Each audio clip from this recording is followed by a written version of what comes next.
अस्सलाम वालेकुम, की हाल चाल है? ठीक ठाक हो? आ वेखो मैं हुणे थापियां ने हुणे असीं आंटी घरों आए हैं। इत्थे कोई रक्षा नहीं मिलता, इत्थे सवारी की बहुत ज़्यादा तंगी है, बहुत ही ज़्यादा। आ वेखो इत्थे बहुत ही ज़्यादा सवारी तंगी, इत्थे सवारी नहीं मिलती। आ वेखो इत्थे हुणे आके मैं थापियां पैदल टुर के आया। शहर इन्ना दूर है, बहुत दूर है। आ वेखो ते ओ वेखो आ वेखो कुत्ता पता नहीं की लैके भज्जा आंदा। वेखो पता नहीं की लैके भज्जा जांदा। वेखो आ वेखो बकरियां भी ने। आ वेखो माशाल्लाह बकरियां भी ने। वो वेखो बकरियां। आ वेखो हुणे मैं आंटी घरों आई हाँ, इत्थे सवारी कोई नहीं मिलती। आ वेखो गावां भी जान लगियां ने। आ इत्थों दूसरे रक्शे नाम के जांदे ने। आ वेखो आ वेखो आ वेखो किन्ना बुरा माहौल है। हुणे मैं अपनी आंटी घरों आई हाँ। आ वेखो आओ मैं अंदर भी चलने आं। आ वेखो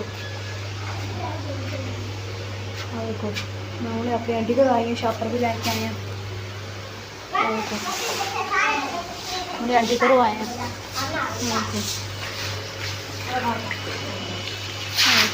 मेरे भरा देखो पापा भी है। बदल कितना सोहना है। दोनों भरा बैठे हैं, दोनों भरा।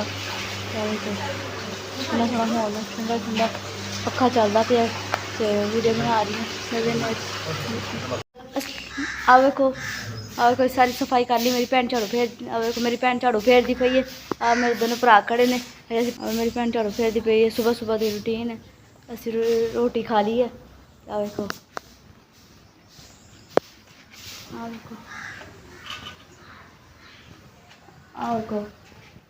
रोटी खा ली असी। आ वेखो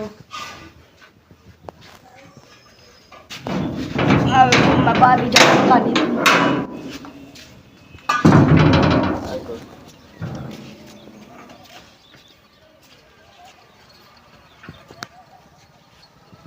आ वेखो मोटरसाइकिल लंघ रही है। वेखो धुप्प चढ़ गई है, ये सारी सफाई कर ली है। आ वेखो मकान के आओ। वेखो अगे मज्झां गावां भी ने। वेखो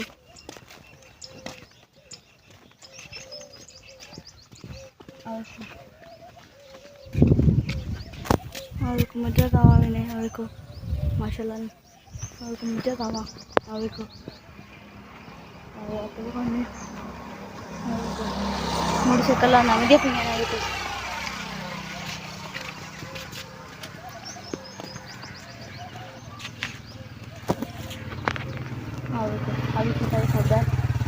आप पता नहीं किस चीज़ है, तुहानू दस्सेआ सी, तुहानू क्या सी कमेंट च जरूर दस्सिओ किस चीज़ का पौधा है। आ वेखो पुट्टे तो खाने। आ वेखो बड़ा पत्ता है। आ वेखो बड़ा पत्ता है। कमेंट से जरूर दस्सिओ किस चीज़ का पौधा है। आ वेखो मम्मा नमाज पढ़ती पई है। आ वेखो मम्मा नमाज पढ़ती पई है। आ वेखो हुण मैं भी नमाज पढ़न लगी हाँ।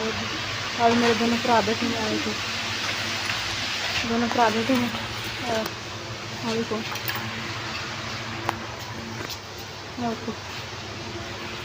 मम्मा नमाज पढ़ती पई है। वीडियो तो व्यूज़ भी नहीं आंडे। टॉपिक दस दो तो फिर मैं कमेंट च ते फिर मैं ओहदे ते बना लाँगी वीडियो। देखो मैं तुहानू अपना गाँव विखानी, सारा विखानी।